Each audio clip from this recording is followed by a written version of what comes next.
ప్రజలందరికీ నమస్కారం. ప్రజా జీవితంలో సమస్యలు అనేది నిరంతరం. సమస్యల పరిష్కారానికి ప్రభుత్వాలు కానీ, ప్రభుత్వ అధికారులు కానీ, ప్రభుత్వ యంత్రాంగం కానీ నిరంతరం పనిచేయాల్సినటువంటి బాధ్యత ప్రజాప్రతినిధుల మీద, ప్రభుత్వ అధికారుల మీద ఎప్పుడు కూడా ఉంటూనే వస్తుంది. అందులో భాగంగా చంద్రబాబు నాయుడు గారి నాయకత్వంలో పనిచేస్తున్నటువంటి కూటమి ప్రభుత్వం ప్రజా సమస్యల పరిష్కారానికి మొదటి ప్రాధాన్యత ఎప్పుడు కూడా ఇస్తూనే వస్తున్నాం. గడిచిన 16 నెలల్లో మీరు గమనిస్తే పబ్లిక్ గ్రీవెన్స్ రిడ్రెసల్ సిస్టమ్ అనేది సీఎంఓ దగ్గర నుంచి మొదలు పెడితే కలెక్టరేట్ వరకు అంతే స్థాయిలో, నియోజకవర్గ స్థాయిలో కూడా పలుమార్లు నిర్వహించడం జరిగింది.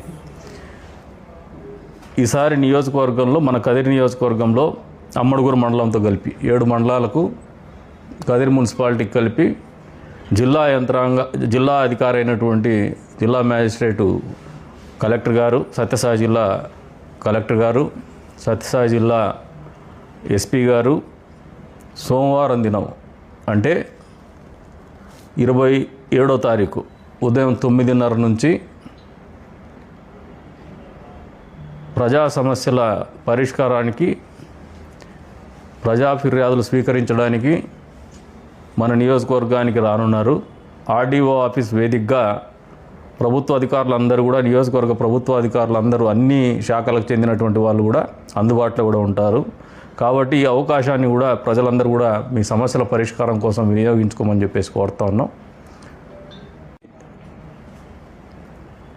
గ్రీవెన్స్ డే మొదలవుతుంది కాబట్టి మామూలుగా కలెక్టరేట్కి పోవాలన్నా, ఎస్పీ ఆఫీస్కి పోవాలన్నా మనకు కొన్ని ఇబ్బందులు ఉంటాయి. పేదవాడికి ఇంకా మరింత పెద్ద ఎత్తున ఇబ్బందులు ఉంటాయి. అంతేకాకుండా పోలేనటువంటి పరిస్థితులు కూడా ఉంటాయి వాళ్ళకి. వారే మన నియోజకవర్గానికి మీ ముంగిటికి వస్తూ ఉన్నారు. ఈ అవకాశాన్ని మీరు వినియోగించుకోమని చెప్పేసి కోరుతున్నాం. మేము కూడా అందుబాటులో ఉంటాం. అన్ని పాత్రికేయ మిత్రులను కూడా కోరుతున్నాం. మీరు కూడా ఆ రోజు గ్రీవెన్స్ డేలో పాల్గొనమని చెప్పేసి కోరుతున్నాం. నిన్నటి రోజున మీ ఇంటి పట్టాలని కూడా తెలియజెప్పినాం ఆర్డీఓ గారికి, తహసీల్దార్ గారికి.